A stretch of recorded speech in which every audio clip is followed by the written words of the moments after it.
The Canadian government introduces the Accelerator Plan for new housing, or is it all just the same and nonsense and noise? Well, this is things we talk about with our good friend and mortgage broker, Mr. Dion Begg, right after this.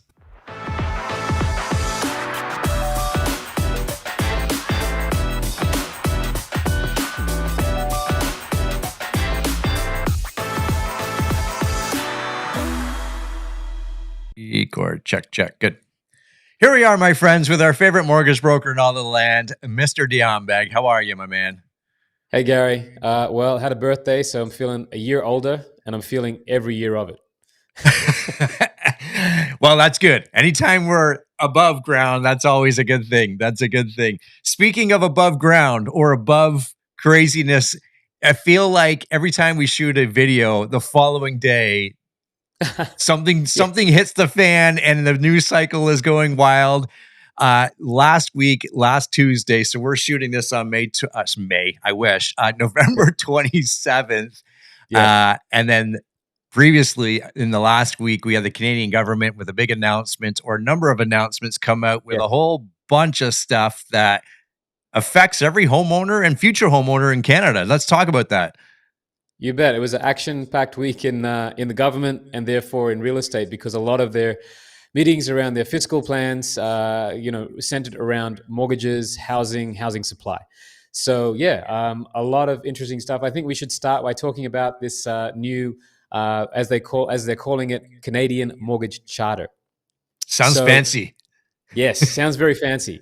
But I think I gave you the points there, Gary. So you might want to just step me through the first one there. What was it? Yeah. So the finance minister, Freeland, talking about, almost coaching mortgage or lenders and mortgage brokers and associates and so forth.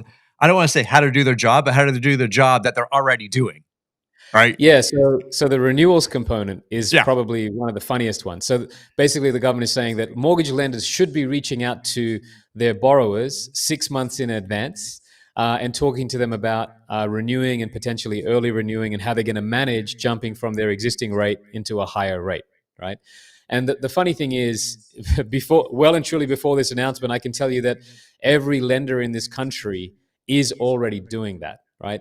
And each of these lenders have an entire department called their retentions department. And their goal is to keep their clients. And of course, if they want to keep their clients, they're not waiting until the day before renewal to reach out to their client. They are actively soliciting their business at least 6 months. And in many cases earlier than that. I've had lenders reach out 9 months in advance of their renewal in order to maintain that client as a client for them.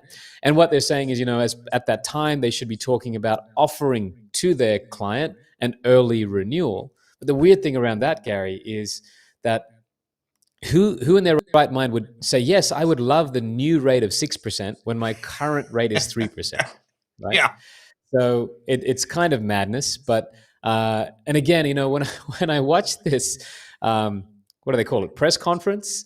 It was like they had their entire background, which was their party and their supporters, like literally being their cheerleaders for every word that came out of their mouth. And it was like it was the word of the Almighty being delivered to the people. It's like, this is not new. This is not new at all. But that was almost laughable. Because they threw things out like making sure you can do lump sum payments at renewal dates and everything, like all these things that are already written into that mortgage charter that you sign off on, right? Correct. Again, they're saying, yes, maybe you've fallen behind because, these measures which have pushed you in extended amortization means that maybe you want to catch up. You want to throw some money at your mortgage so that the principal balance comes down.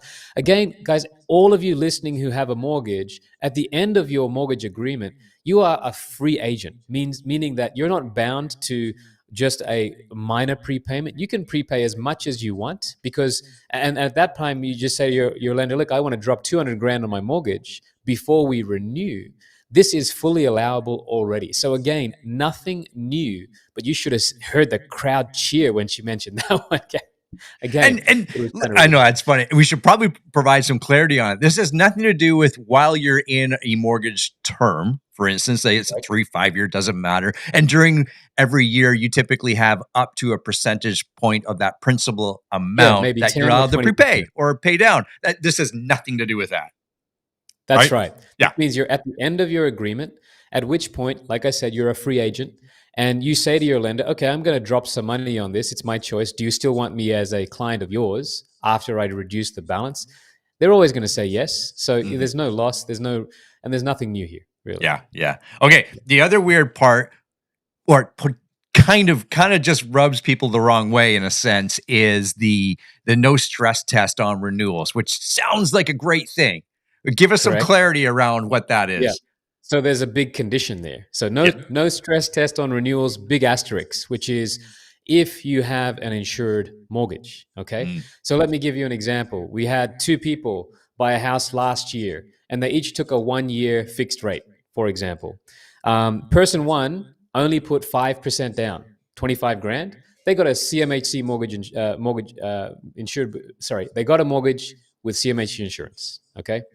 Their friend decided that they were going to put 20% down, 100 grand down. Okay, we are now 1 year into the future. We're here today.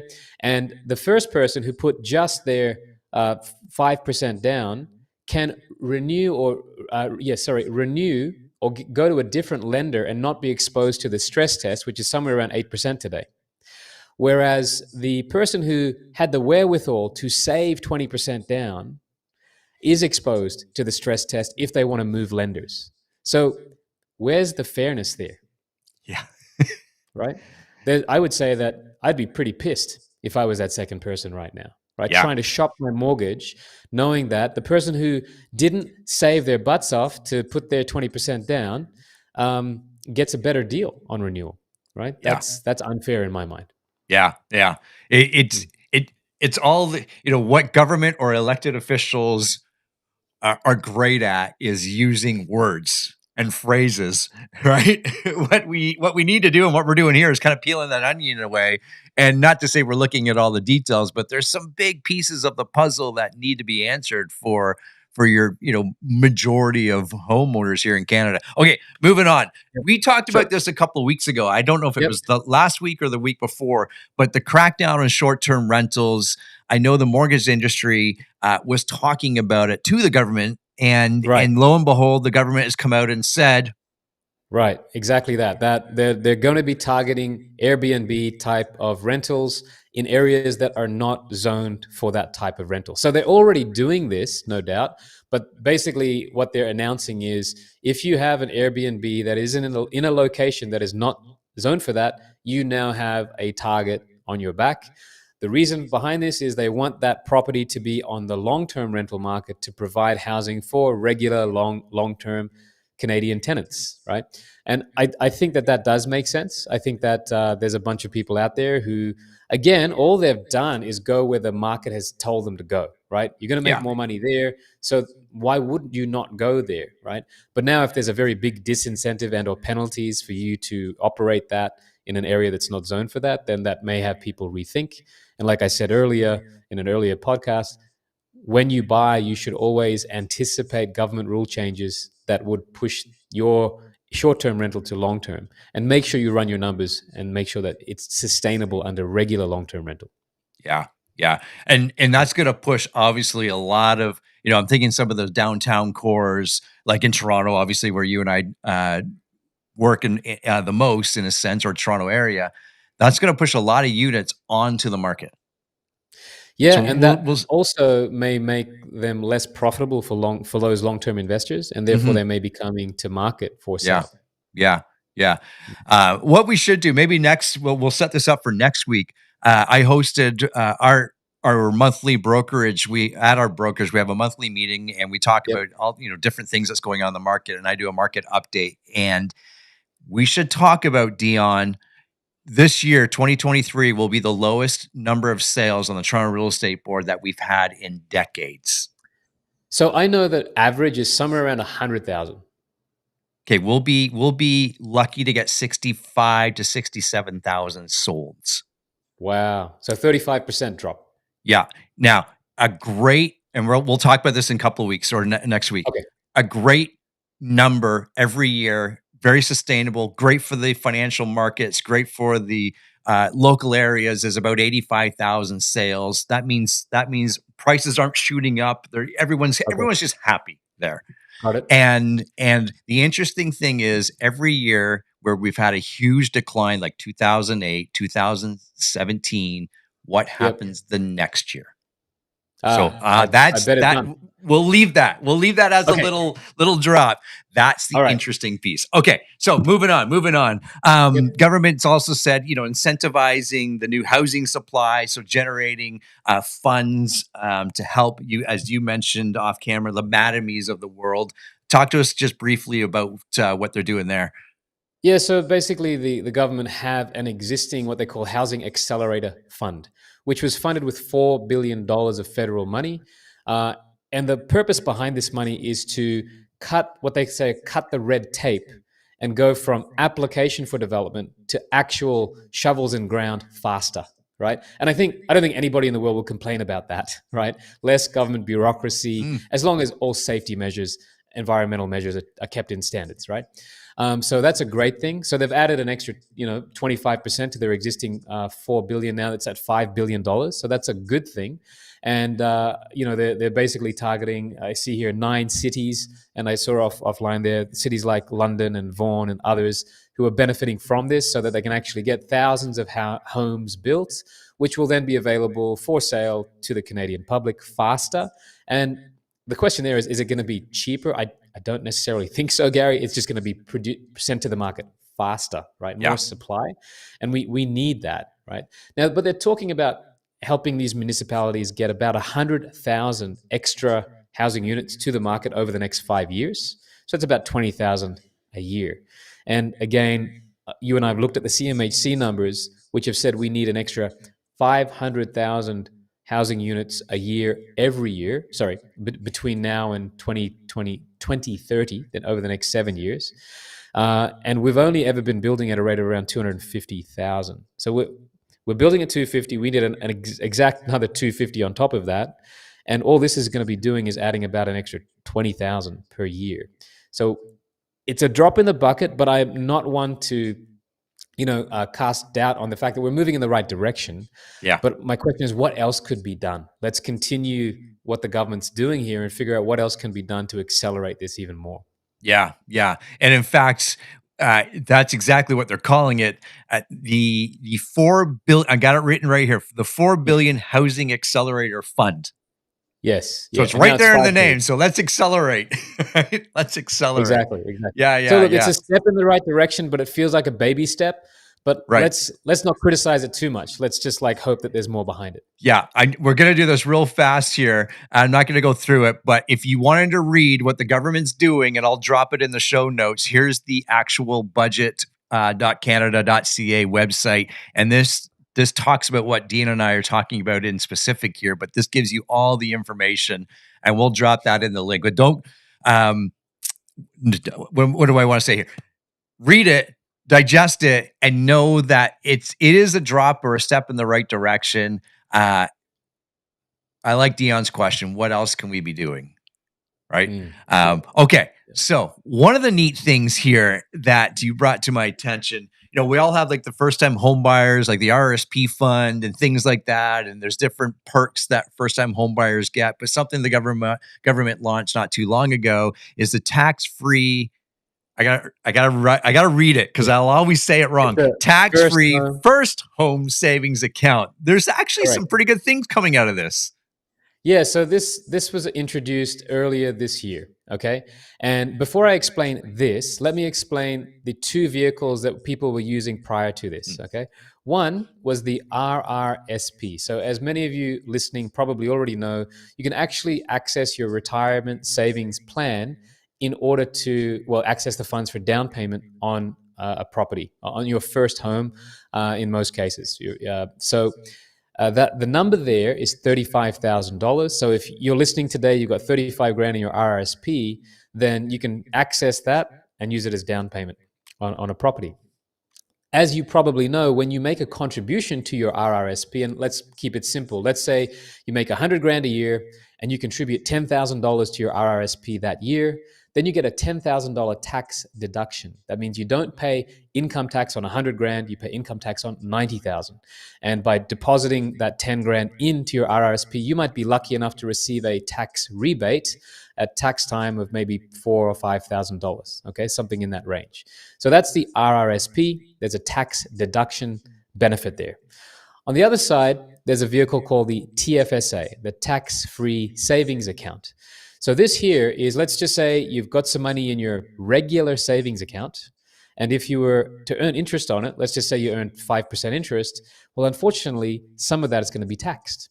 So instead of having 10 grand in your savings account, you could transfer that 10 grand into a TFSA. And when you make your 5% or $500 return that year, that $500 is not taxable. It is entirely yours. So that's the benefit of a TFSA. Now, let's move over to this FHSA, First Home Savings Account.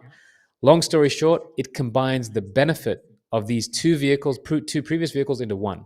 You get the tax deductibility of the RRSP and the no tax on the interest earned in the TFSA combined in this one account. So if anybody wants to know what's the best way to save money for my first home, by far, it is the First Home Savings Account. And the message has got out. It looks like there's been 250,000 Canadians who have opened a FHSA in the last year. And yeah, if you're thinking about saving, that's where to do it.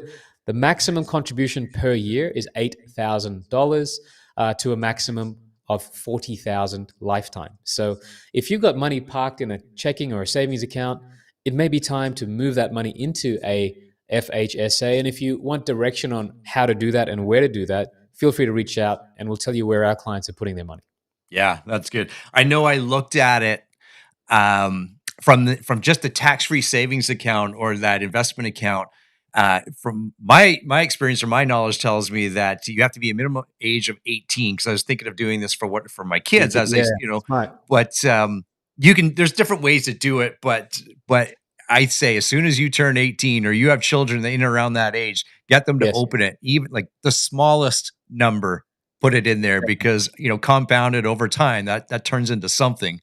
And I remember I shout out to my parents when I was 18, they had me open up a couple of different accounts and, 3-4 years later, this is, 25 plus years ago, I had 10 grand, 15 grand in that account when I was like 21, 22. And, what 21 or 22-year-old has that type of money? Not many, right? Yeah. And, you and I have spoken many times about the fact that one of the biggest gifts we can give our kids is that financial leg up into the property market. So yeah, if you're a parent of somebody who could soon be a first-time home buyer, yeah, look at this FHSA, and if you're going to help them, have them drop that money into an FHSA under their own name. Yeah, excellent stuff. Okay, I know we're going to do one more call before December 6th. Okay. And December 6th is what? Right. It's the next time that the Bank of Canada has an announcement. What's your gut feeling there? Are we kind of holding pat here? Or? Yeah, so look, Gary, I've always been a bit tentative because this last year has been so up and down, but a bit tentative about making predictions. But I will say in these last 14 days, there's been a bunch of economic data which has come out to support the idea that the next move for interest rates is not up. Mm-hmm. It is down. Yeah. Now, when is that going to happen? There's a lot of speculation. Economists are saying anywhere from as early as March through to as late as September, right? So if we were to pick a middle ground, let's just say it's somewhere in the summertime, right? June, July. But we have a meeting December 6th. We have a meeting January 24. And I think both of those will result in zero change. And I want to also point out that February is a no meeting month. Therefore, if we get all the way to February, right, it means we're going to have 6 months in a row of no interest rate changes. Okay, so that's going to be a huge step in the right direction for market sentiment and consumer confidence. Right. The last time we had just 4 months in a row of no interest rate change, we saw the real estate market jump by 12% in the GTA. That was at the start of this year. So for those of you who have been waiting for some sense of relief and certainty, I think the next couple of months is actually going to give that to you. And I can say now, more than 10 days out from this next meeting that it would take something crazy to happen for interest rates to increase in December. Yeah. Well said. Well said. All right, my friend. How do people get a hold of you? Yep, kangamortgage.ca or on Instagram at @the_Dion_Begg. There you have it, my friends. Okay, so that's Dion Begg. I'm Gary McGowan. Yes, we'll have one more call before the big December 6th non-announcement. And we'll go from there, my friends. Thanks for watching. We'll see everybody in the next show. Bye for now. Yeah.